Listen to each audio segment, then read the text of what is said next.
proteomics. And the idea was to actually identify the proteins properly.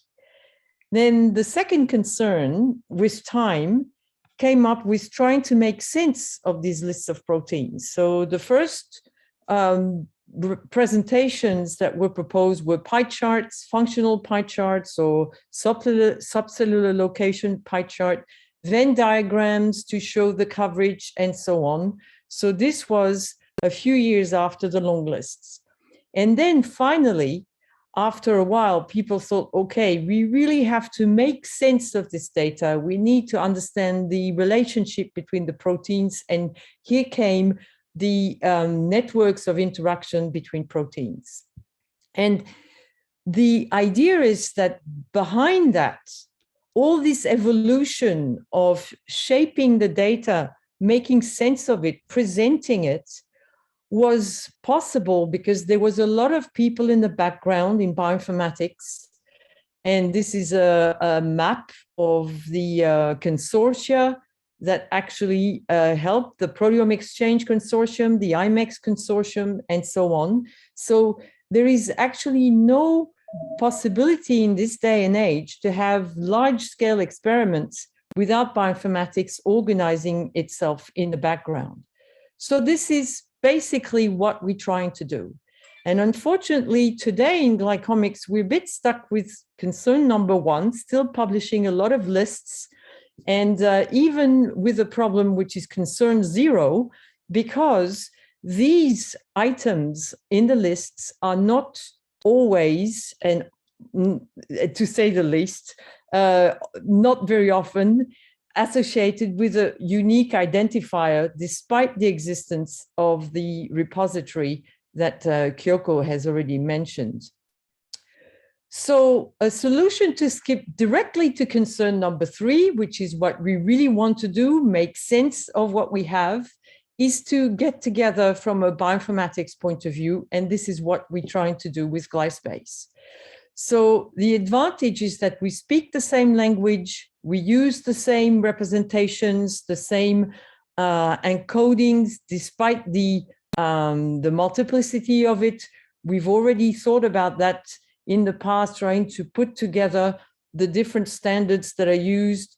Kiyoko's group has come up with a converter for all the different formats. We are also trying to stick to the guidelines, the reporting guidelines, extract, get people to use those guidelines to report the experiments so that we can actually import them in databases. So this is the minimum information required for a Glycomics experiment. We're also sharing some computer science standards like the semantic web technologies. So we need ontologies, and we develop or co-develop these together. And so in the end, we have our own portals, each of us, and we exchange information and we exchange data. We cross-reference each other as much as possible. So we collect the information on glycans together somehow. So there's the GlyGen database and the GlyConnect database are working together. There's the Glytucan repository, and we actually try and tie all these resources together so that we can actually guarantee some consistency. There is some duo also contributions. So here, GlyGen and GlyCosmos are working together with PubChem at NCBI to promote glycans in PubChem and make them more glycomic-like as opposed to just chemical compounds. Same thing, there's a duo collaboration between GlyCosmos and Glycomics, Glyco at Expasy, where we try to put a pipeline together to collect mass spectrometry data from Glycomics and glycoproteomics experiments. So there is underground work that you don't necessarily see that we do. So to have a sort of broad map, the division of labor, there's this is my view, so maybe I can be contradicted by Raja or Kiyoko, but I see GlyGen more focused on an integrative approach. The purpose of GlyCosmos is really to have a very comprehensive coverage. And at Glycomics at Expasy, we're trying to attract as much as possible people from outside Glycomics, so trying to be didactic and use the means that we have at Expasy to do that. And I'll talk to that later, about that later. So we are focused on data quality, on integration with other mainstream databases like PubChem or UniProt KB. And this is basically with the help of our standards we abide to, we have our contributions. GlyCosmos does a lot for data submission. GlyGen does a lot for automatic data curation, and Glycomics at Expasy a lot for manual data curation, a little bit like the difference between Swissprot, which is manual, and Tremble, which is automatic. So we'll keep on going. This was just a short overview. I had 10 minutes. I stuck to my 10 minutes. And Kiyoko, Raja, Mike, and myself are trying to keep this as productive effort as possible. I'm done.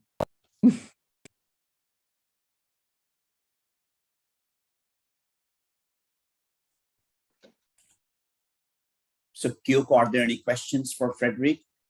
Do you have a few minutes? Yeah, people can raise their hand in the Zoom if they'd like. Nothing in Discord yet. Any questions? So I'm going to start off with one question, Frederique. So from the user perspective, could you tell us a little bit on how a user can navigate between these three places? How are we thinking about it? You know, GlySpace also was recently born by database standards. Recent means it was not like last year, but still. So can you tell us a little bit about that? Maybe the audience might. Well, I mean, the best and the simplest we can propose, and this is what we do, is to cross-reference each other from each and every of the databases, main databases that we host. So, I mean, Gly2Can, of course, is a central database because it contains all the glycan structure, and it's attributing a unique identifier, which is what I mentioned at the beginning, is really missing in the reporting of glycomics experiments and glycoproteomics as well. So I think this exchange visible with the crosslinks at least, and the attribution, I mean, in GlyGen, you attribute the data to the source. And so if it's GlyConnect, it's written GlyConnect. In our database, we always show GlyGen. We are lucky enough, GlyGen and GlyConnect, to be cross-referenced in UniProt. So this is visible from there too. So I guess this is a first, the best we can do at the moment, but definitely we should keep on going and do it in a tighter way, possibly in the future. All right, thank you very much. If there are no more questions, maybe we can go from here to GlyCosmos. Kiyoko, thank you. Thank you. Yeah, so because GlySpace is still a new alliance, we're still trying to figure out how we will work together most efficiently. So from now, I'll present the GlyCosmos portal. If I can find the screen. Okay, Can you see my screen? Yes. Yes. Okay. So, the GlyCosmos portal, as Frederique mentioned, consists of repositories and data resources, along with, we also list the standards that we are basing all our data integration on. So this is the newest version 2, where we've kind of rearranged the page to make it the searching functions more prominent, and I'll go through the details a little bit more. So the repository landscape was presented by Mirage like this, where the Mirage is the minimum information required for Glycomics experiment. And so they have recommended what kind of information must be provided when publishing information. And we've been working with them to try to make sure that data are deposited and together with the minimum information as metadata. And so last year, Mirage had made a page of recommended repositories and databases for each of their guidelines, and GlyToucan and GlyToucan, GlycoPost, Unicarb DR, which are available from GlyCosmos, along with other databases, are listed. And really, as Frederique mentioned, the GlyCan accession numbers are an important part of this. So we're trying to keep GlyToucan going and making it available to provide easily accession numbers to GlyCan structures. And this could be base compositions, monosaccharide compositions as well. These will all have a different IDs. And of course, the symbol nomenclature for graphical representations of glycans, SNFG, is also promoted as the standardized symbol nomenclature. So in terms of the data resources, we provide everything in different categories. And we have these icons to indicate whether they're glycogene or looking at a protein or lectin, or glycolipids, structures, pathways, diseases, etc. And these are all based on RDF, semantic web technologies. We also provide programmatic access, which I'll describe later, for bioinformaticians. There's a listing of all the databases that we have integrated, and users can also download individual lists as well. So what is the advantage of using the semantic web? I mentioned this in the first session, but for those who missed it, once we have put things on the semantic web, they become part of the linked open data, the LOD cloud. So this is the LOD cloud, which is on the currently available, and it covers a large number of domains, including not just life sciences, but media, government, geography, publications, and things like that. So, and then just looking at the life sciences LOD, there's still a large number of resources which are already integrating data with one another, mainly due to BioPortal and Bio2RDF. And there was an interesting publication last year in Scientific Data, which did a meta-analysis of the life sciences LOD. And here, NBDC is actually the funding agency for GlyCosmos, has been really working over the last 10 years to try to integrate the life sciences data using semantic web. And as a part of that, we've been working closely with them to try to use these ontologies as standards and making everything available in the LOD. So you'll see that NBDC GlyToucan is also quite prominent in the life sciences domain.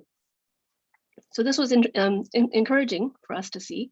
So what is the benefits of this? The linked open data uses the web as the foundation for a really decentralized database. So there's no need to set up or manage a central database, and anyone can join the cloud. It's really shareable and easy to cross-match and use cross queries across different disciplines. And the simple format makes it easy for data processing. As an example, if you have, for example, two databases, both about the same protein, but one's about gene-related information and another is pathway information, then you'd usually be forced to download this information to your own computer to do the integration yourself. Whereas in the linked open data, these are already available and already automatically integrated because we're using unique identifiers for these proteins, for example, for these compounds. And so this information gets linked automatically. So in the life sciences domain, but even beyond, we can imagine that this information will be then automatically linked from proteins, molecules, genes, diseases, and then the microbial species and environments, and et cetera, et cetera. These can imagine this huge graph, which is available for mining. And so based on that, we're really trying to get everything integrated using basic standards to put it on the LOD. Okay, so going into the contents of GlyCosmos, the oldest probably the data set we have is the GlyCosmos glycogenes, which was originally mainly managed by the glycogene database, GGDB.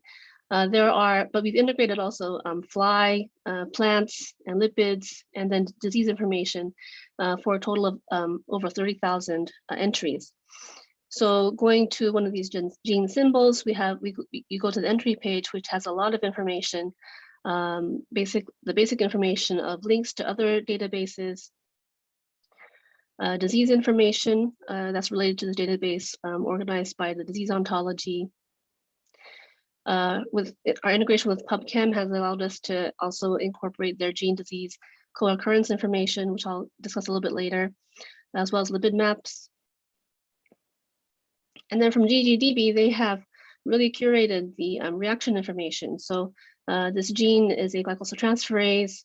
So you see that the substrate, and we have the glytucan ID, and then the product and its glytucan ID, and then references for other reactions that also catalyzes, as well as other, these are all the others as well. Ortholog information, gene ontology information, information from KEGG-Bright for the KEGG orthology and the references, and then the KEGG reaction information, as well as the reaction information from RIA. And we really made sure to include the sources of all these information so that users can go back to the original source of this information to confirm and see more details. Okay, so going on, I hope I'm not making you too dizzy. The GlyCosmos glycoproteins are those extracted from UniProt and annotated with information from GlyGen. And so we have a number of the glycotucan IDs, glycosylation sites you can sort according to whatever header you're interested in. So the protein with the most number of glycotucan IDs assigned to them is the COVID-19 spike protein. So if you go to this entry page, you'll see information about the links. So you'll have the links to GlyConnect, GlyGen, as well as PubChem, the annotation information, keywords from UniProt, glycosylation site information. So you have the glycans and the locations where they are annotated to be attached to. As another example of uromodulin, there's also the protein atlas. So you'll see the tissues where that protein is highly expressed, as well as PDB entries. And then these are clickable and open up the light mole viewer so that you can see the SNFG symbols in the 3D structure of the protein. So for non-chemists, it's easier to understand where the glycans are located. Okay, quickly going on, we have also glycomes. So the glycome data sets that we have are these three sets. We have the total glycome database, which is from the Furukawa lab in the Hokkaido University, they have quantified all these types of glycans from various types of cells. There's the glycome atlas, which has this visualization of human, mouse, and zebrafish tissues, and you can see the glycans in them.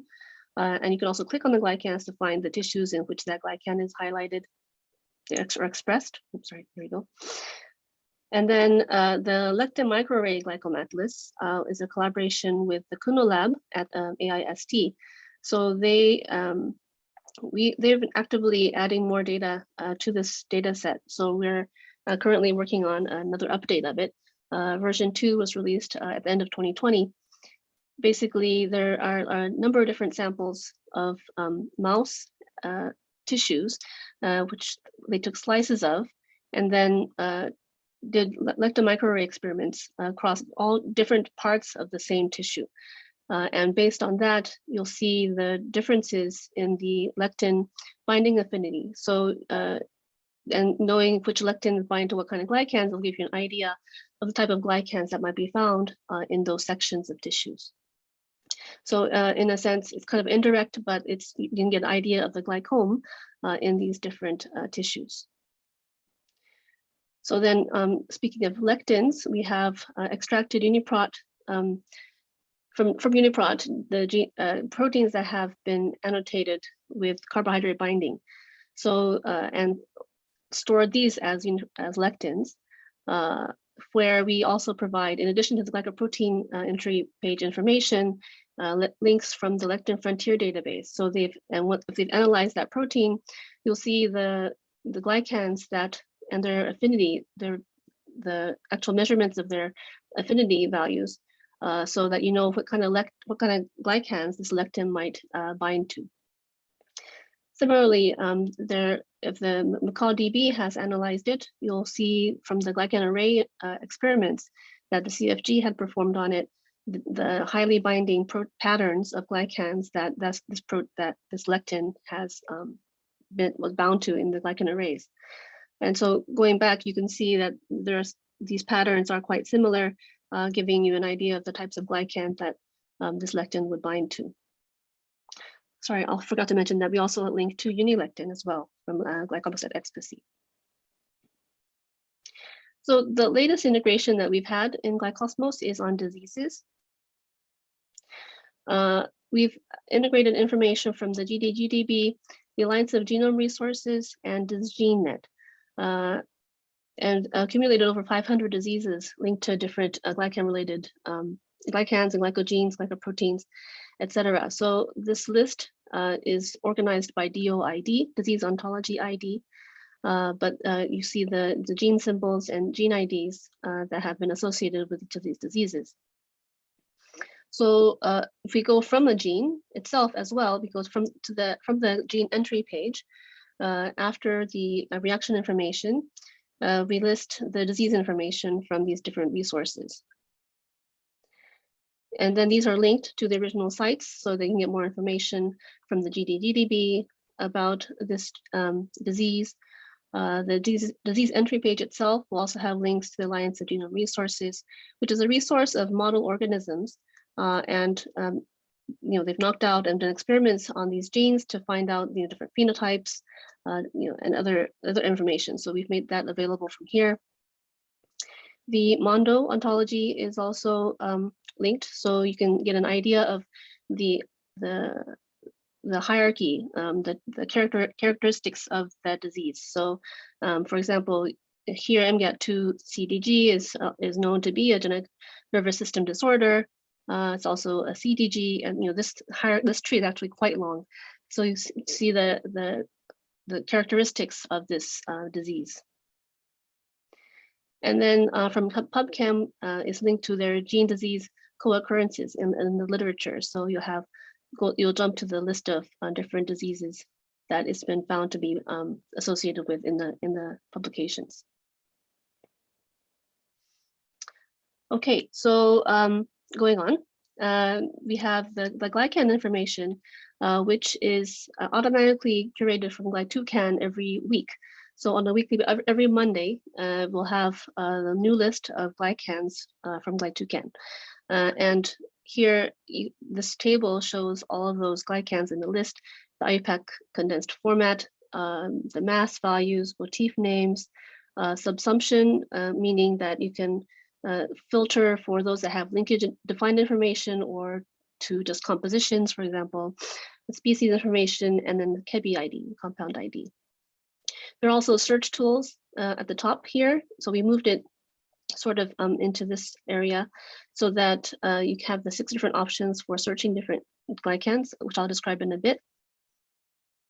But going to a specific entry page for glycan, we display now the 3D structure of that glycan, which you can open in Lightmole Viewer. And then the same information from the table is available here, along with the GNOME browser. The glycosyl transferase information for that glycan. So basically, if that glycan serves as a product, as a substrate or a product, all the genes related to it will be displayed. Also the link to KEGGlycan as well. Core protein information from GlyGen and GlycoProtDB is available as a list. So for that glycan, what proteins has it been found on? This will be listed here, along with the position. And then from the glycome atlas, you'll see the tissue expression information, as well as pathway information, epitope information, and lots of other information that we have for glycans. I mentioned the glycan search functions. So there are 6 different ways to search for glycans. The searching by text, you have options to search using the work string or glycoCT string. And these can be obtained using the sugar drawer or any graphic tool. But one thing I'd like to mention is that not only can you do an exact search, but you can also search for substructures of glycans containing a particular query structure. So sugar drawer was described in session 4 in Japanese, but it's a tool that was originally developed by Glycomics at Expasy, and then we took it on and fixed it up a little bit so that it can now search for glycan structures specifically with an exact search.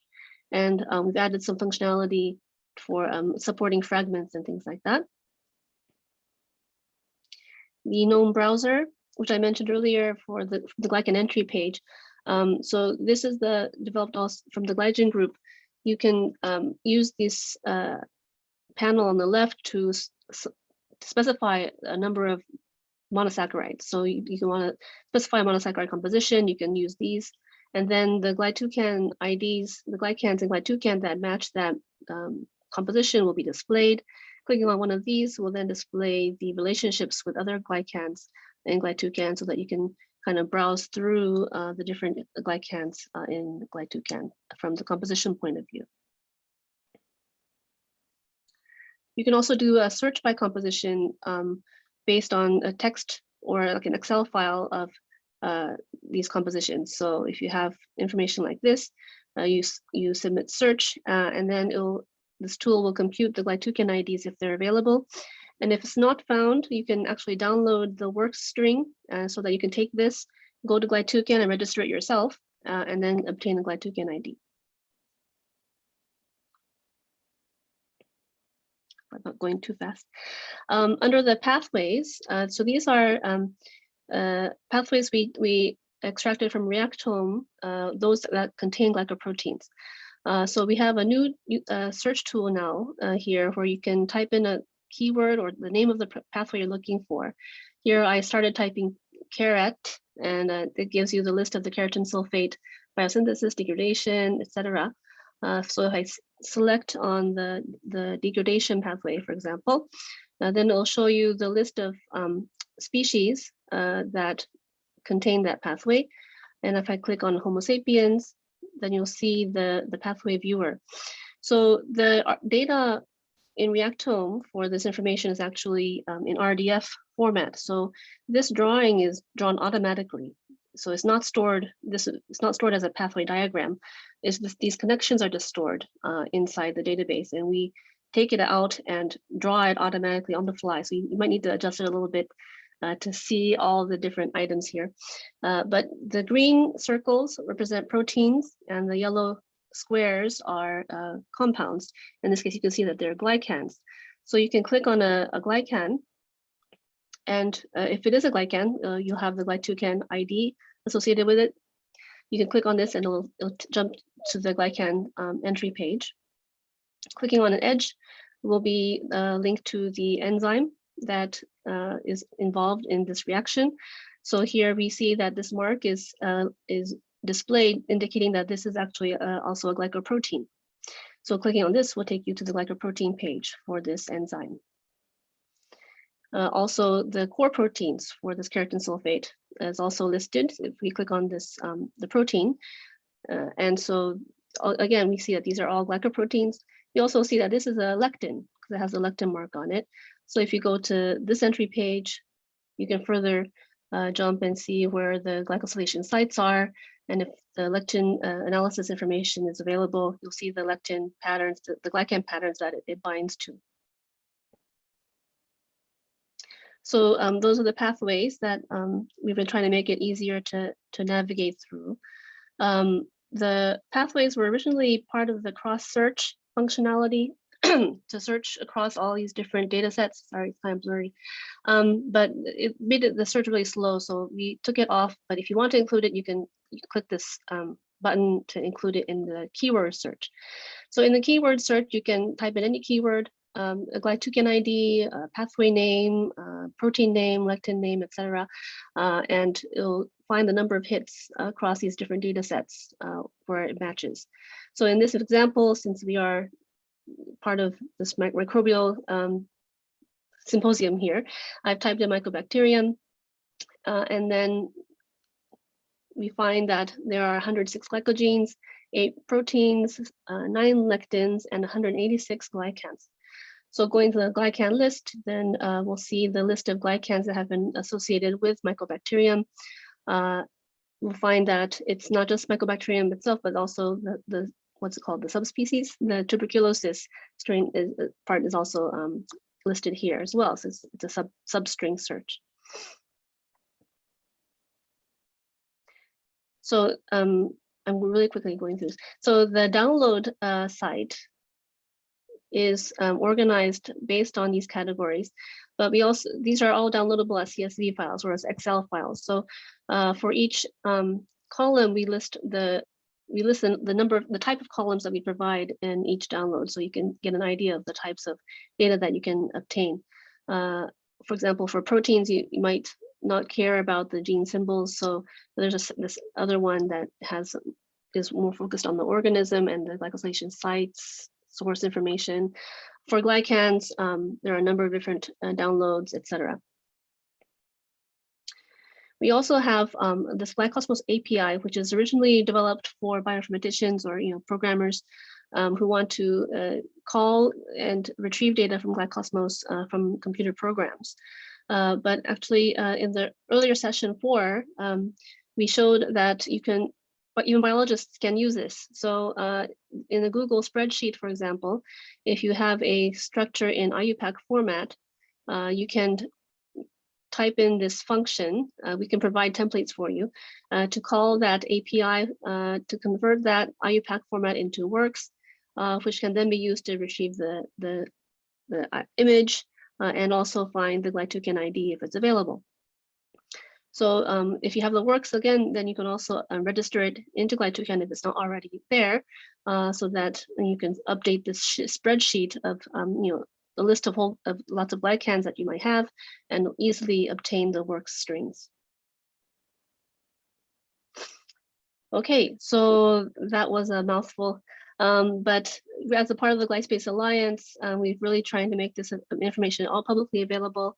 And we're continuing to integrate a large variety of glycan information, most recently adding diseases. And the repositories themselves, they're accumulating lots of data, but they're not necessarily linked yet with the data resources. So these can be further reanalyzed to mine for correlations with existing data, and we're working on a pipeline to be able to kind of curate and move these data from the repositories into the data resources area. And we're actually considering new repositories as well for adding pathway information. So we have a glycan pathway repository. There have been requests for a lectin microarray data repository. So in collaboration with the LM Glycom Atlas collaborators, we're starting to consider this. And then the microglycodb is also another place where a repository would be very useful. So we're also starting to consider this as well. finally, acknowledgements. I'd like to really acknowledge the funding agencies and our group who has worked really hard to get this together. GlycoPost at Niigata University, the Noguchi Institute, Yamada, Matsubara, and Tsuchiya, Sparkle Light, who started up GlyToucan, and DBCLS, as well as my group, and lots of actually part-time students who did a lot of help as well. Finally, feedback is always welcome. And also for collaborations. So you can either email the support email address for GlyCosmos or myself if you're interested in collaborating. And there's also a feedback form at the top of each page in GlyCosmos. You can type in, even in Japanese if you'd like, any feedback and comments and questions. Okay, and with that, I'm finished. I'll take any questions. Thank you, Kiyoko. I think we have a couple of minutes for questions. Okay.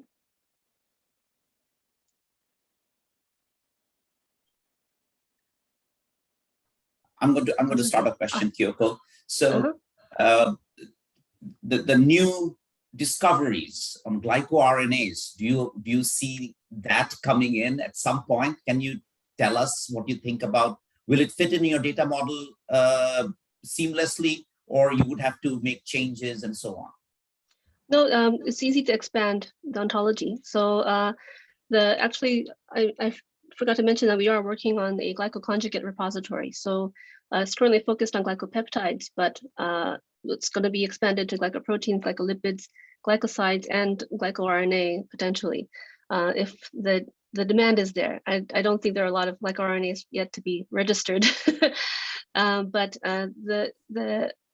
the current repositories that we have, especially for glycome, we're really developing glycome based on our experience and mistakes in GlyToucan. So it's an improved framework for any repository, and we're really planning on using that and reusing it to make it easier and more efficient to develop other repositories. Oh, yeah. There's a question from the audience. Kazuhiro. Can I talk? Yes. Okay, thank you very much for nice talk, Kiyoko. So I have a few questions about your, GlyCosmos. Do you have data repository for imaging mass spec data? So actually, in a separate collaboration, we are developing an imaging mass spec visualization tool, a database. It's called IMS Glycomatilus. But the repository, there's no repository yet for that. But again, we have the infrastructure. We can use the LM Glycomatilus as a basis. So it shouldn't be too difficult to add to that. Okay, actually, my question is, if since you have lectin microglycan array data, I'm wondering if you can make data linking with glycan microarray with image mass spec data, and glycan microarray only exhibits glycoepitope, but by applying image mass spec, you can see all glycans in glycan or glycan, but I want to see then how you can discriminate those kind of expression patterns. Yeah, that's an important question I think many people have. The RDF is not, the ontologies still need to be developed for the imaging mass spec. So that's something to work on. But we have the like I said, the foundation and the tools that can be used. And my last question is about GlyCosmos glycogen. Do you have so far? Do you have only human gene or other kind of genes in mouse, a plant, or? For the glycogenes? Yeah, we have lots of glycogenes from fly.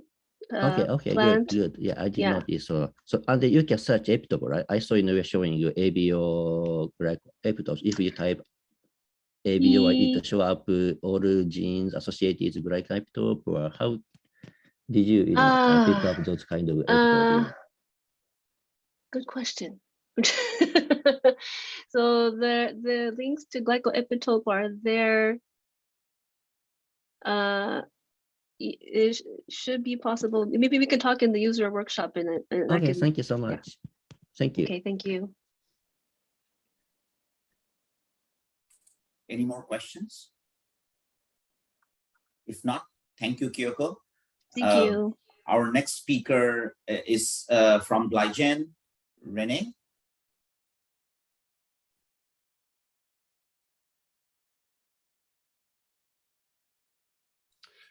Okay, good morning, everybody. I hope you can see my screen on my slides. So, yes. Thank you. My name is Rene Ranzinger, and as Varsha mentioned, I'm going to present the GlyGen data repository to you. The GlyGen project is led by Raja Mazumder. He's our session chair, and Mike Thiemeyer. Unfortunately, Mike cannot be here today, so that's why I'm giving the presentation. So in my talk, I will shortly talk a little bit about what you can do if you want to look for data in databases, then how that reflects on GlyGen as a data warehouse, a little bit talking about data integration, and then we will go to a live demonstration of our GlyGen portal. And in the end, we have a little summary. So let's talk about the motivation for GlyGen. So let's say you are interested in the glycosylation and phosphorylation information about a certain protein, for example, VCAN. How can you find information in the existing databases? Well, if you have a protein, obviously it's a good idea to go to UniProt. And on UniProt, we find information about phosphorylation sites, that's good. And we find information about glycosylation sites. Unfortunately, UniProt doesn't have any information about the glycans. It can tell you about the sites and N-glycan, O-glycan sites, predicted sites, reported sites, but nothing about the glycans. So if you care about glycans, you have to go to a few other databases in addition. So you can go to UniCAP-KB or GlyConnect, and there you find information about the glycosylation sites and the glycans. But unfortunately, you don't find anything about the phosphorylation site. So it's not enough to go to these databases. You also need to go to UniProt to get the phosphorylation information. And in addition to UniCAP and GlyConnect, there are a bunch of other databases that also have glycosylation information, which are partially overlapping, partially complementary. So things like OGLUCNAC-DB and OGLUC-DB and stuff like that. So that means you have to go to many different resources, collect that information, and then Kiyoko mentioned that already. You have to combine that on your local computer into, one consistent report or whatever you need. As long as you do that for one protein, that's okay. But if you want to do that to many proteins, that's quite a bit cumbersome. So what we wanted to do with GlyGen is essentially we want to focus on the glycans, the proteins, and the site information. And we want to bring this all into one resource so that you don't have to go to many different resources. You can do that all in one database. And for each of these concepts, protein, glycan, and sites, we want to collect a bunch of additional information. So for the proteins, disease information, function, phosphorylation, pathway information. For the glycans, things like composition, motifs, glycoenzymes, and so on. And all this information is available in tons of different databases. And what we set out to do with GlyGen is essentially get that information, get that into one resource, and then make it accessible to the community. So how does this work? We go to these different databases, and we also include information from data generators like research groups that don't have their own database but have lots of data. We download all that information, and then we standardize that information. As Frederique mentioned in the beginning, not all databases use the same standard or the same way of representing information. So we have to standardize this information. We do quality checks on it, and then all that data gets integrated into a single database or a single data collection. And that local data collection that we created is the base of the GlyGen portal. So let's take a look at the GlyGen portal live. So when you go to GlyGen.org, our webpage, then that's essentially what you see. And in the middle left side, you have a lot of these boxes which allow you different entry points into our data collection. And we will use some of them in a minute. But before we do that, I want to scroll a little bit down and talk about the database statistics. In difference to most other databases, we are not collecting, we are not getting data from all kinds of species. We are focusing on certain species and try to be comprehensive as possible. So right now we have information about Homo sapiens, mouse, rat, COVID, hepatitis, and then we are working on Drosophila at the moment. And for all that species, we are collecting the proteins, the glycoproteins, the glycans in our database. So if you are working on an organism outside the scope, unfortunately, GlyGen is not going to be of much help to you. But if you're working on any of these organisms, that's a good resource for you to start, because we have all the information from the other databases integrated. Okay, so let's start with a protein search. We have a little card here, but we also have in the Explore menu up here, also different access points for the different searches that we provide. So let's start with protein. The first option you have is a simple search where you can just write any text and search based on that. So you can write the species name, a disease, gene name, any identifier, what you want, and then start the search. But we also have an advanced search where you can, fine-tune your search by certain accession numbers, the mass, protein name, Go terms for function, and so on. What I will do for the moment, I will just focus on the human proteins and then click on search. What that will show us is the search result of that human protein. So we have more than 20,000 proteins on the in our database. They are all listed here, and by clicking on that link, you can see the details information. But sometimes you want to modify your search, and we have that left side little control here, which you probably have seen in a lot of pages. If you go to Expedia, Amazon, you have always this way of filtering your search results down. So in this case, for proteins, you can filter it down by PTMs, by organism, the data that is available for proteins. For example, if you only want to have proteins with publication attached, you can select this, or you can select the mass range. What I will do for now, since I had that example with phosphorylation in the beginning, I will select only the proteins that have phosphorylation information. And by selecting that option, that will shrink down the search results from 20,000 to around 10,000. And then I also want to have everything which has a O-glycosylation site. So that will, again, change the results from 10,000 to, again, 10,000 again. The reason why it didn't change much is we made an OR connection. So right now we are looking for anything which has a phosphorylation or a O-glycosylation. But we can change that to N. And now what we are looking for is anything which has a O-glycosylation and a phosphorylation on the same protein. Not necessarily on the same site, but on the same protein. And that shrinks us down to 144 proteins in our database. So let's get one and look at each of the proteins a little bit of one of the proteins a little bit in detail. So on the protein details page, it's slow today. Maybe it's my internet connection.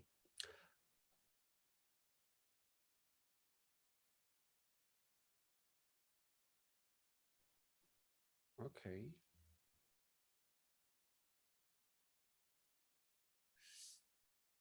Okay, that's a bit embarrassing. Murphy's Law. I will just go here and pick another protein.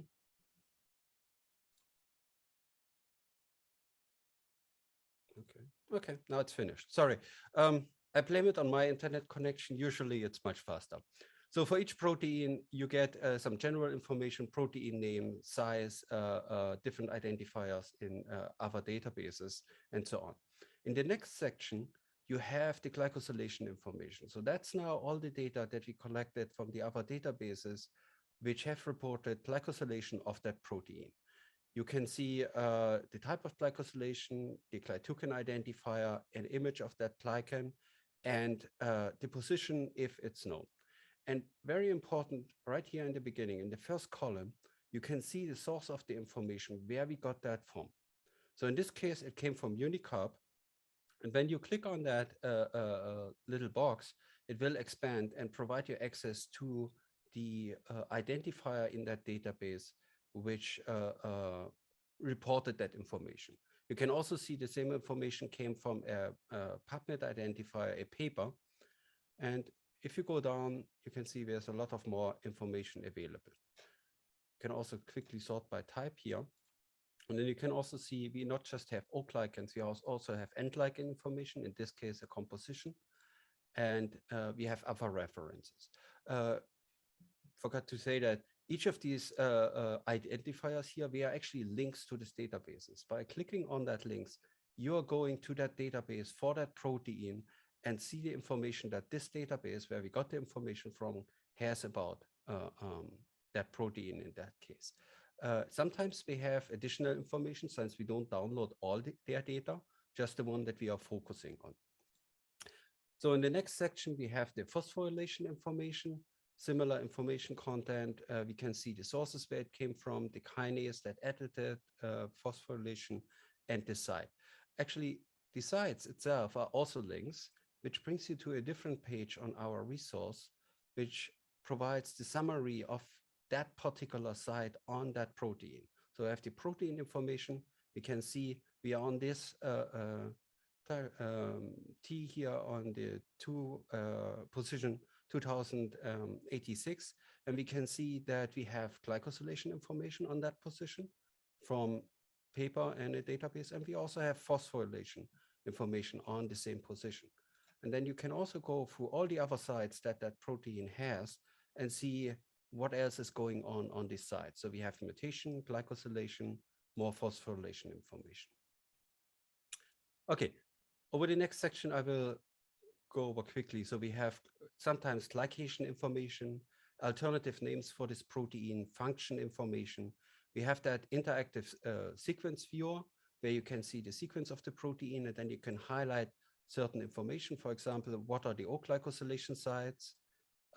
What are the phosphorylation sites?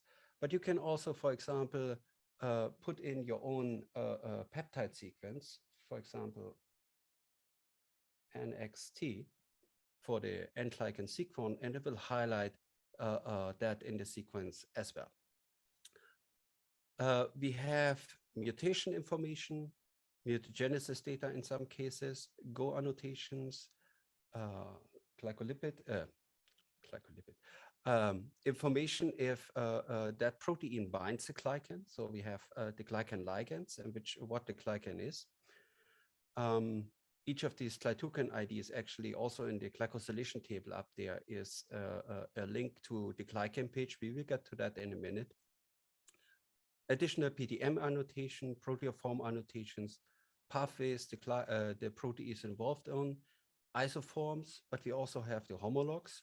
So in this case, that was a human protein. So we have the mouse and rat homologs, and we can also align these homologs, which gets us to the alignment page, where we can see the alignment of the proteins, but we can also expand that little side panel here and then start highlighting the different annotations in all the three different proteins. So we can see that that N-glycosylation site, for example, is reported in all three homologs, but some of the sites are only present in in one or the other species. And further down, we also have the phosphorylation sites, and we can see that we only have phosphorylation reported on some of the human sites, which doesn't mean the mouse or rat site doesn't have phosphorylation. It might be just that that wasn't reported and didn't make it into the database. But it gives you an idea of what information is available on the different homologs. Disease information about the protein, expression in different tissue or diseases, cross-references to other databases, and then in the end, we also have the list of publication. So that's everything available for a protein. And I know it's quick. If you're interested in, just go to the webpage, glygen.org, and you can explore your favorite protein yourself. I should also mention, we have that little feedback button pretty much on all pages, where if you see a problem or you want to send us a comment, you can do that on any page. Just, write your message and send it to us. Indifferent to GlyCosmos, please don't use Japanese, use English for us. For glycans, we also have a glycan search, again, a simple search where you can write your composition, your glytoken ID, species, or even the enzymes that might be involved in making that glycans. But you also have a fine granular search where you can search by different search criteria, or a composition search where you can search by decomposition. I will again just select all human glycans, perform the search, which brings us to the list page with all the human glycans that we have in the database. And similar to the proteins, so we have the list of glycans. We have that filter options where you can filter by a mass range, you can filter by organism, you can filter by the glycan type, N glycans, O glycans, and glycolipids. You can filter about the level of detail of the glycan. So for example, you only want to see the fully defined glycan structures, or you may want to see only the compositions. You can search by filter by the data that's available. So for example, again, if you only want to have the glycans that have paper attached to it, then that will filter it down. Or you can filter by certain monosaccharides. So for example, let's say I only want to see glycans that have a sialic acid on them. And then when you click on these glytoken IDs here, you're going to the details page with the cartoon, summary information, composition strings, mass information. You have the organism, like in which species that glycan was reported in, motifs that are present on the glycan. Then here, the proteins that have that glycan attached with the protein name, the site information, and also the protein ID. If we click on the protein ID, we go back to the protein page. If that glycan is bound by a protein, we have another list of proteins here.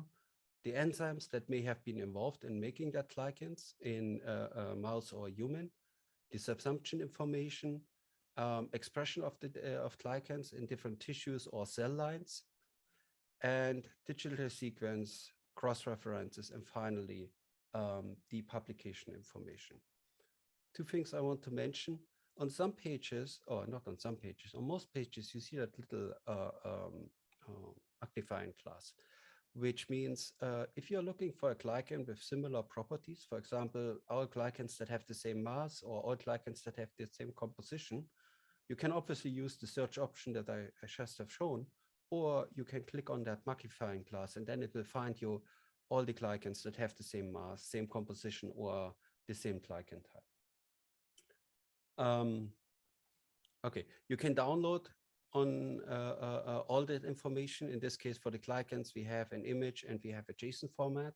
I also should mention that on the glycan list page, we have a download for a software called Bionic. That's a mass spec software that uses glycan databases.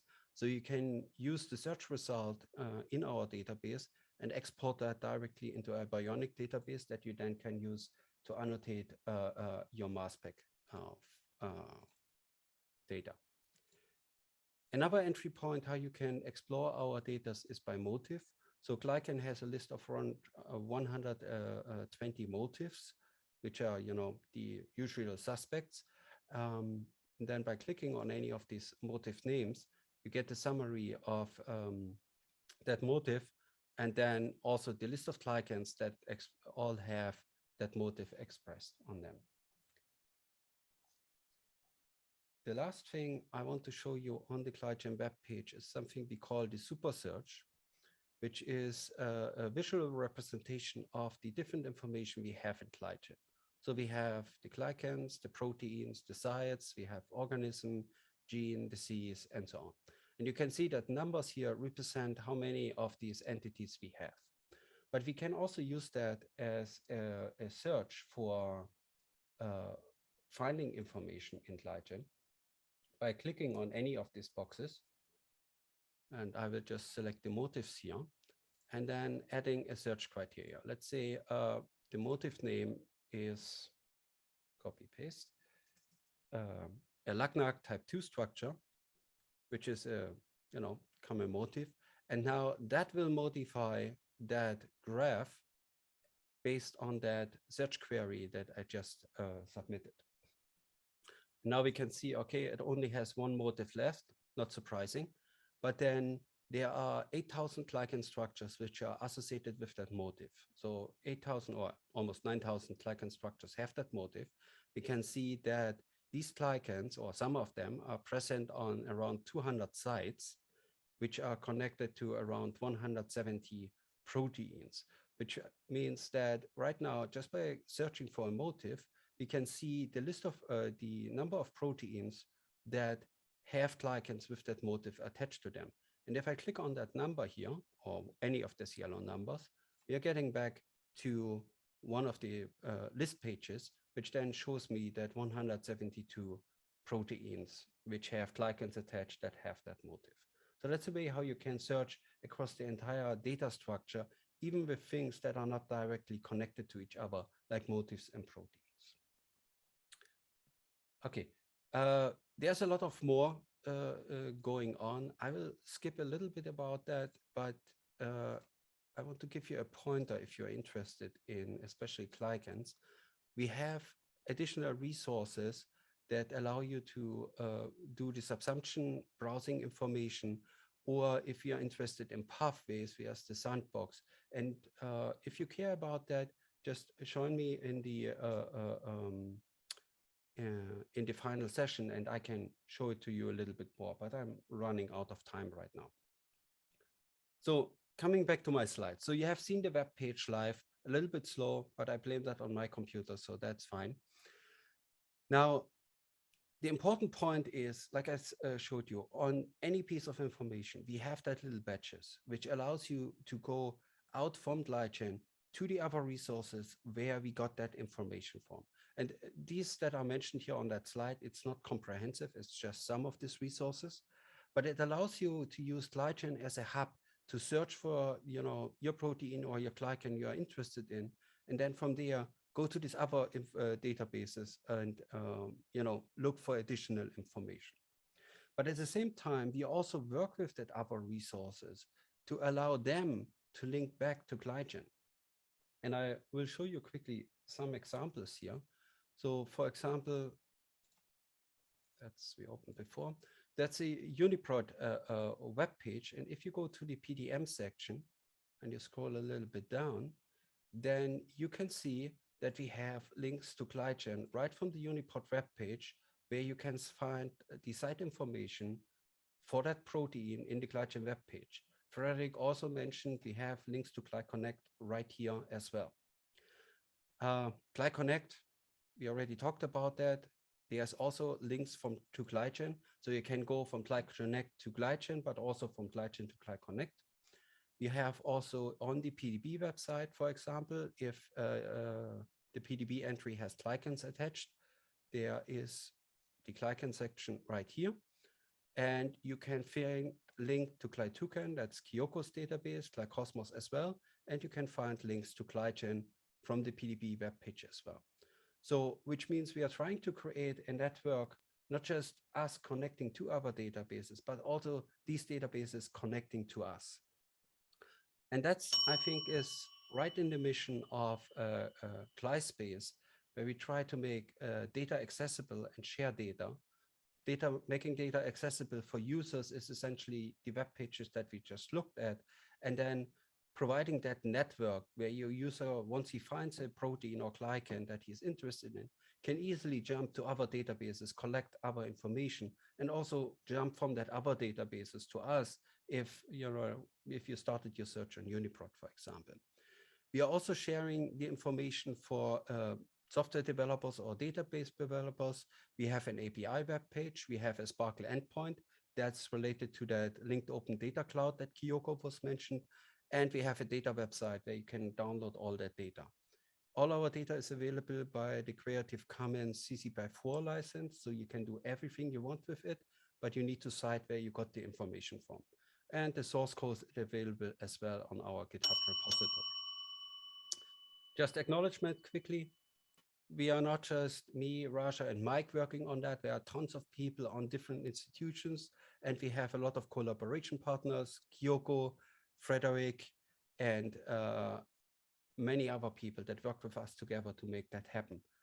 Last comment, if you have a lot of data in your group and you don't have your own database, but you will be willing to share your data, please feel free to contact us. So if you work on mouse, human, or red stuff, and you have large sets of spreadsheets, contact us and we can see if we can put that up on our webpage and make that data accessible for others.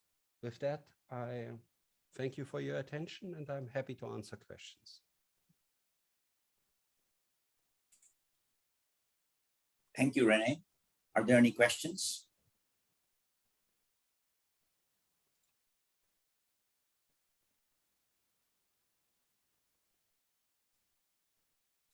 Don't know. I'm going to ask a question, Rene. If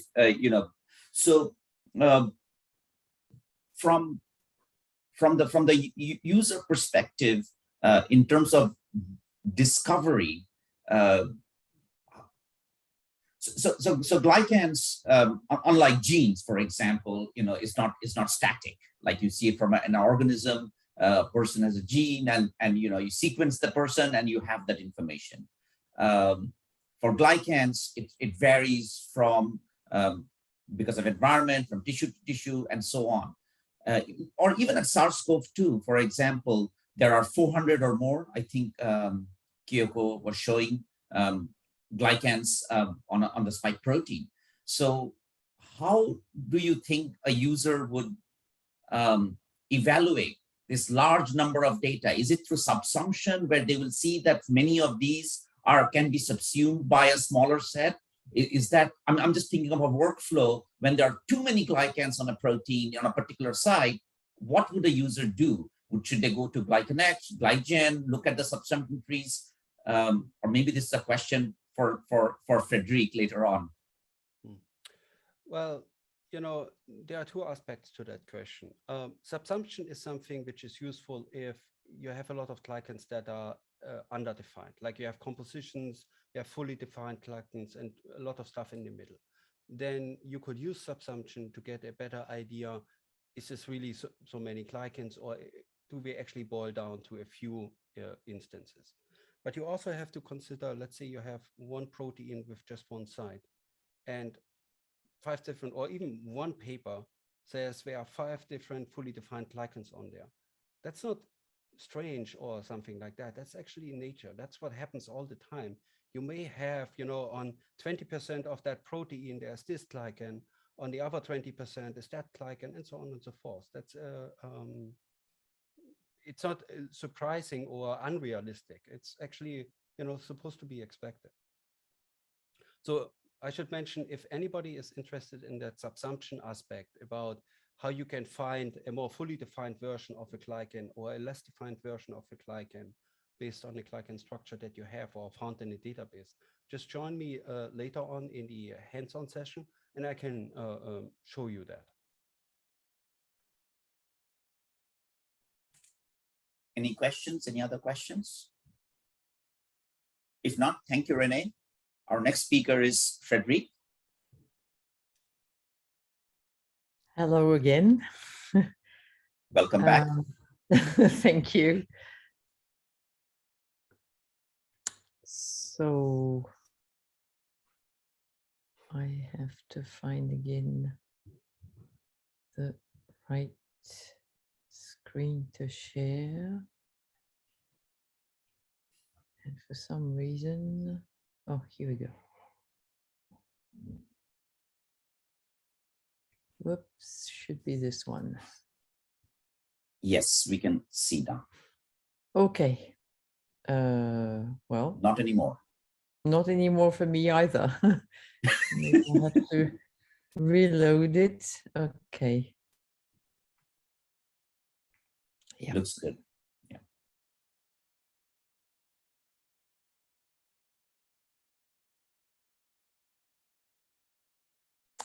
Okay. So I think my introduction was actually very much to the point, because Kiyoko has shown how extensive the coverage of GlyCosmos can be. Rene has shown how integrated the information is in GlyGen. So I'm going to show you, I hope, how we try to make this pedagogical. So first, I'd like to go back on why Expasy, because one of the motivations for putting resources on Expasy is that Expasy is very old. It was created in the 20th century as one of the first molecular biology server. It was transformed when proteomics really picked up at the end of the 1990s into a proteomics server. It evolved, as you can see, it had a different homepage that changed over the years. And the last edition was actually really focused on the SIB, so the Swiss Institute of Bioinformatics Resources, and with a very strong concern for usability and consistency of the resources that are hosted there. So we benefited from that and created the Glycomics section that you can see here, where you have glycomic related tools.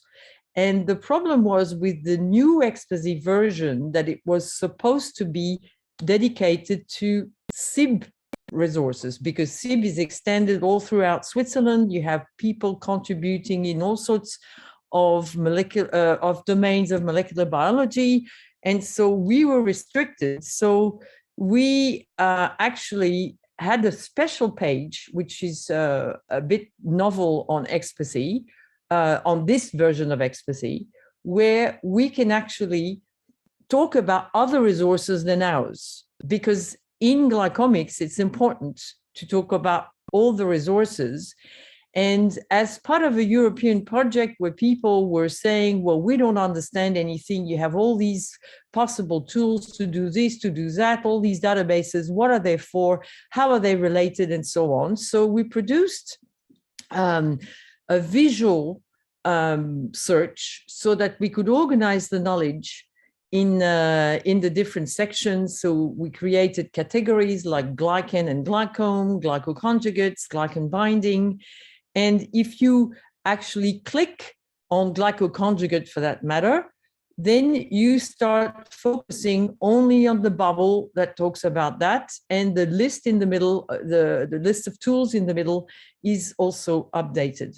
So you can actually navigate in these categories, and you can actually click on a bubble and have a focus, then see exactly what is there for glycoscience, for instance, and so on. So you can zoom in, zoom out with the menu and clicking on the bubbles. And yet this categorization was a bit static. So we thought, okay, we need to have a dependency wheel to show which resource goes with which. So if you click on the tab that says resource dependency wheel, you have this wheel. And if you mouse over a name like by chance glytucan, you can see that glytucan is actually related to some portals, that it actually is related to some tools and to some other databases. So you can see the dependency between the resources. So it's a little bit more concrete for people who are on Expasy coming from proteomics and not understanding what this glyco at Expasy is about, or for people in glycomics who want to know a little bit more about bioinformatics and glycoinformatics.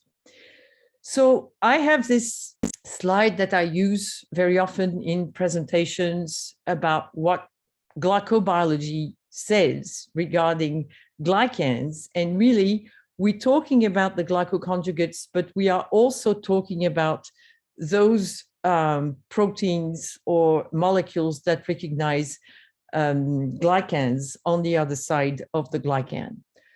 So for the part on glycoprotein, we've mentioned GlyConnect. It has been cited. So this is ongoing work, of course. This is the homepage. So similarly to GlyGen and GlyCosmos, we have data. We have an API here for programmatic access. We have the RDF version. And so what I can show here is simply that gradually, depending on the version, we have statistics that go up on the number of proteins and the number of structures and so on. We have different visualization tools, and I'll mention Compositor a bit later. The octopus one is really showing dependencies between a glycan. So as shown also in GlyCosmos and in GlyGen, you want to know not only what the glycan is attached to, but also in which tissue it's expressed and so on. And so we noticed with our octopus tool that we had a few problems. And we also had to deal with the glycoproteomics data is coming in. These are the larger data sets that we can collect at the moment. And the downside of that is that worst case scenario, we get only a composition. And best case scenario, we get a lot of structures which are like the one at the bottom here, somehow undefined and very loosely defined, let's say. So the ambiguity remains very strong. So to deal with this and still try to exploit as much as possible our data, we thought, okay, can we, for instance, if we have the sort of outlook of a Lewis antigen, of course, you're going to map it to very defined structures, but why couldn't we map it to something that is loose? So maybe this structure has a loose, has the same terminal epitope, but we wouldn't get it if we didn't have the means to actually do this mapping. And on the other hand, also, can we interrogate GlyConnect with very loose definition of a motif, like, well, it ends somewhere with a fucose or a GalNAc. So we developed, based on RDF, again, you can see that we are very consistent with the 3 sites doing that, a tool called, a knowledge base called GlyStream, which is really exploiting as much as possible the structure of the glyco-CT encoding of glycans, and it's based on a tree-based ontology. And so you can see here the glycan with the, so we tried to do the correspondence between the different shapes of the SNFG encoding, and relying, we only deal with glyco-CT to process, but we have, as I said before, the glycan format converter from Kiyoko that we use very much. And we can build a triple store that is actually collecting our data with the information and dealing with the ambiguity in the way we want it. And not only that, but we can also have queries that are a bit loose, like we would like to have an n-linked which is a complex type that has no undetermined region, which is biantennary, and that contains a terminal sialic acid. What do you have in store to match these requirements? So we are loosening the search with a very strict definition and strict structure of the information based on glycosity, and this is what we can do.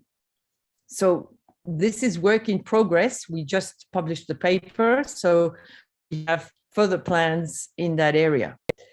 Regarding the glycan binding, so the update on unilectin, which is the database of lectins that I co-developed with Anne Imberti in Grenoble. So this is the homepage, and we have more and more modules, and we have the unilectin 3D, and mostly what I want to talk about is the Lectome Explorer, which is really processing every sequence under the sun to find possible lectins. So the groundwork that we did with unilectin was to classify the lectins in the most rational way so that we could define lectin profiles in each of the classes. And Lectome Explorer is scanning all of these classes, and we have thousands and thousands or tens of thousands of potential candidates in all sorts of genome. And so lately, this was first developed by François Bernardel and now taken over by Jala El Ahmadi. And so lately we have focused on the beta trefoil lectins. So we have a paper under review at the moment. And the idea again was to try and classify those different trefoils depending on their binding affinity, their species distribution, and glycan, so affinity, as I said. And we screened through that. And Anne was very interested in one particular candidate that was found in a protozoan, because it was actually predicted to have one of the trefoil fold and an aerolysin domain. And so this predicted sequence gave rise to some crystallography. So in Anne's lab, they did the crystals of the lectin domain that was found to very specifically bind alpha-galnac and GB3 in the different areas. And so the interesting part was that this aerolysin domain has a fold that is also known, so that could be added to the fold that was found in the in the lectin domain. And the model was, I'm very proud of that domain. It looks like a carousel. It's just a pore-forming a combination of the lectin at the top, as you can see, with all the glycans bound, and the pore, and that is we suspect. So this is only a model that this can punch holes in cancer cells. So that is of great interest in the future.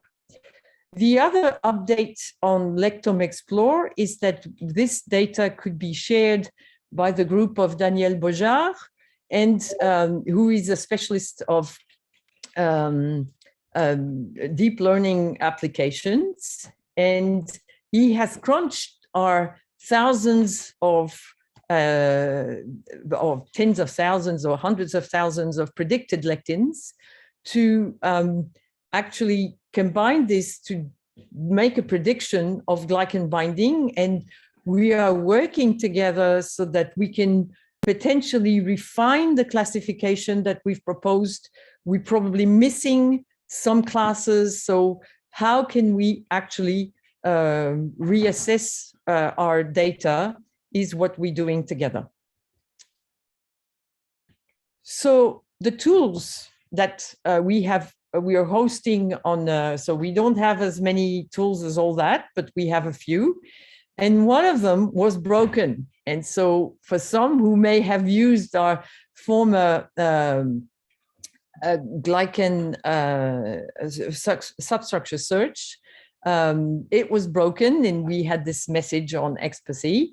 But with GlyStream, we are in the process of offering the service. It's still beta at the moment, so I will not give you a URL because it's going to be released only in a couple of weeks, I assume.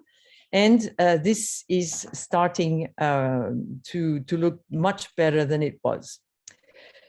Another point is the fact that you can see from the previous presentation that very often you have lists of glycans which are coming from glycoproteomics experiment in particular. So these compositions listed there from an extract of results of a glycoproteomics experiment. And you can see, in fact, that some, like the first one and the second one, they are related to one another simply because the first one, if you add a few codes, you get the second one. So you can actually look into a list of composition and bind them together depending on the monosaccharide that is added. So if you have added fucose, this is how it looks, but you can add, of course, a hexose or a hexnac, et cetera, et cetera. So we're building these networks with Compositor, and we have glycomes either at a site, at the level of a protein site, or at a level of a protein as a whole, or at the level of a tissue as a whole. So you can actually map with Compositor a list of composition to a network of related composition. So because I'm talking about, I'm talking in a microbiology workshop, I thought maybe urine is an interesting tissue because there's lots of bacteria there, and the infection of the urinary tract is certainly a subject of research. So I took in GlyConnect this example of looking at human urine and the O-linked. So we have in the database, so this is coming from GlyConnect, 84 glycans O-linked.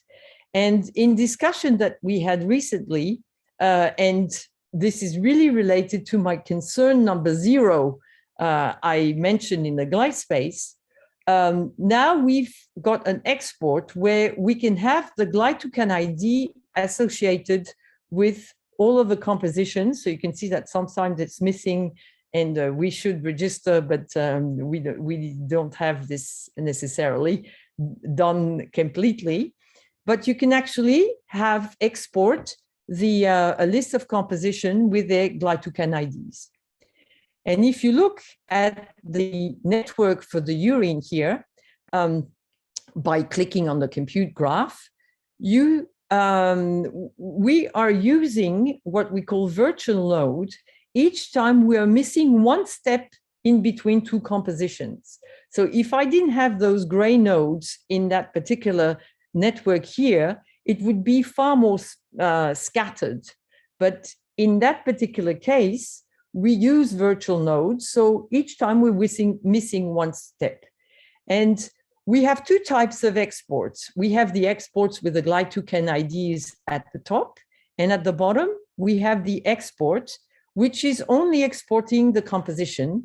And I can export the virtual nodes to actually check whether they are virtual because they don't exist, or they are virtual maybe because they have counterparts in GlyConnect, which I can check with this custom tab here, where I can paste what I just exported, these 24 O-linked virtual node, in fact, are now in red. And you can see each time you see a number that GlyConnect has a matching structure for that particular composition. So that makes it may be relevant if you want to export in the end a set of composition that is including the missing steps that are maybe missed because the threshold in the software that you use to identify the glycans was such that you missed on one composition. Maybe it was so poorly abundant that it was not perceptible at the level of the analysis.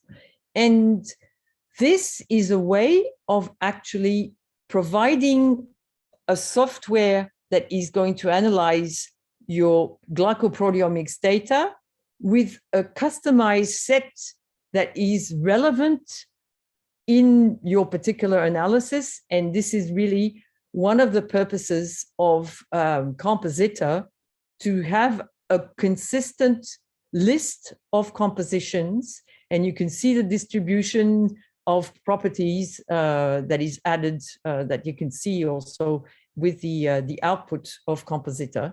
And maybe in that case, there was a bias towards sialic acid, sialylated structures that was corrected by the virtual nodes that were added in that.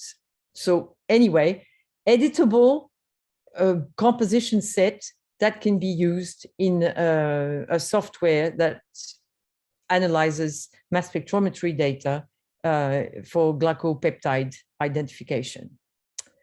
So these are the latest things we have done. So I'm not presenting in details everything we have, but what I'm trying to insist on here is that we can populate the biology with some resources, glycoinformatics resources, either because we develop them ourselves, either because we partner with people who are doing complementary work.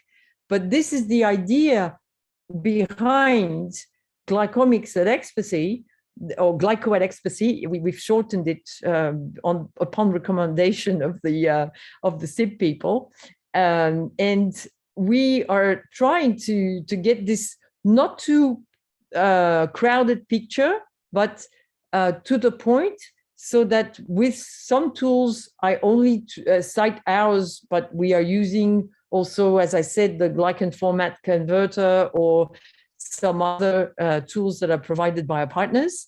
And we will probably grow, especially again, because I'm talking to people who are interested in microbiology and microglycobiology. So the bacterial carbohydrate structure database is already listed in the bubbles, but not the one, the microglycodb that was presented by Kiyoko a couple of days ago. So we probably have to think of creating another category, or think of another bubble where we can have this information. But we, of course, always try to move to, to keep up with the different themes, so that we can direct people with lesser knowledge in glycobiology to the right places when they see the dependencies and when they see the different approaches that are provided in the different resources. So I'm rather short, because I just wanted an update on what we have done lately, and I want to thank my group, who Vincenzo is really the mind behind GlyStream. He's done all he's what is called a knowledge engineer. So he has really engineered our knowledge in the most appropriate way. Catherine and Julien working on GlyConnect. Francois has left and replaced lately by Jala. And Andrew McDonald is working with us on other projects on simulation glycan degradation. I have also to thank all the glycobiologists with whom we work, or glycochemists, or whatever their title is. So we have a long tradition of working with Nikki Packer and Daniel Coleridge and Nicholas Carlson for everything that's got to do with glycoproteins. We work in close collaboration, so with Anna Berti and Serge Perez in Grenoble, especially on the 3D aspects, and with Sylvie Ricard-Blum on the glycosaminoglycans and the future of matrix DB. I have to thank the Expasy people, of course, because we have had a very fruitful discussion on how to develop glyco-Expasy within Expasy. I also thank the GlySpace Alliance, because I think that this is really our future and we have to promote what we're doing together. I thank our funding bodies, and I thank you for your attention. Thank you, Frederique. Any questions?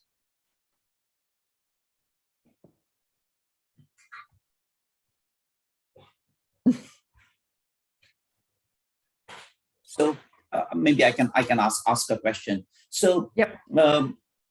Within Expasy, you explained really well how your group and the work that you're showing, how it fits in with the other. I don't know what term to use here. More established groups. So yeah, and it's complex. I mean, I like the last slide. It's complex, it's complicated, and yep. so what are the from the database developer perspective? You have been doing this for many years. So what are the major challenges to support this type of effort, to convince others who are non-glycobiologists that this is important, and so on? So because you are one of the last speakers, I wanted to hear from you what you think is the future of glycoinformatics and glycobiology in the other spaces, genomics and proteomics and so on. I'd like to think that the future is bright, but I think we've been helped by the pandemic, because I think that for the first time people have seen glycans like they had never seen them before, and we're moving very slowly, and the fact that we have 3D representation, I think that part is the most convincing. I mean, even yourself on GlyGen, you don't put the SNFG 2D, you put the 3D, because I think that's what speaks to people, and they want to see that the glycans. Now there's more and more the fact that PDB is showing the glycans at the surface of structures anytime they can, because they are available. Slowly but surely it's going to sink in, because you can't have a binding assay that ignores the fact that you have a glycan in the middle. It just doesn't make any sense. And we know that. And gradually, I feel there's a shift, because these little steps that we've made over the years, showing the glycans, having the 3D is the key. I'm pretty sure that this is where we'll get people to see. They need to see, and that's one way. And otherwise, I still believe very much that we have to guarantee the quality, and especially because Glycomics is difficult. Everybody says, "Oh, we don't want to hear about it because it's too difficult," and so on. But we also have to keep track of the quality of what we do, and by doing that, will be trusted, I hope. And this is why I'm rather hopeful. There's a question from 10. Oh, yes. Nice to hear your talk, Hello, Frederique. Tin. Interested to hear a little more about the, I'm representing a biologist, put the glyco into parentheses, but looking at the urinary material, Yeah. how advanced is your readout? What do I gather from exploring that site? What would I learn? I'm interested in many aspects of urine. I mean, there's different levels of using that visualization. As I said, the first level is simply to export the relevant list of glycans or composition that actually have been seen expressed in urine in different experiments, and we're talking Homo sapiens only in that case. So the next level is that you can actually compare urine with another body fluid in that interface. So if you want to see what are the O glycans that are in I don't know, saliva and urine. I'm sorry if I mix things that I shouldn't mix, but you may be interested because it's not going to be exactly the same proteins that are there. You're going to have a lot of mucins in saliva, presumably less in urine. And so you can see a distinction on the expression by superimposing two networks like that. That's one other possibility. So do you bring in the proteins at all? Where are they attached to? Yeah, I mean, each time you can see it from a different perspective. Either you want to see it from a tissue perspective or a protein perspective, and do some comparison, compare two glycomes of two proteins, and so on. I hope I answered your question. It's okay. It's just that there's some very interesting proteins there that one may want to look into their glycosylation. Sure. And so forth. Thank you. You're welcome.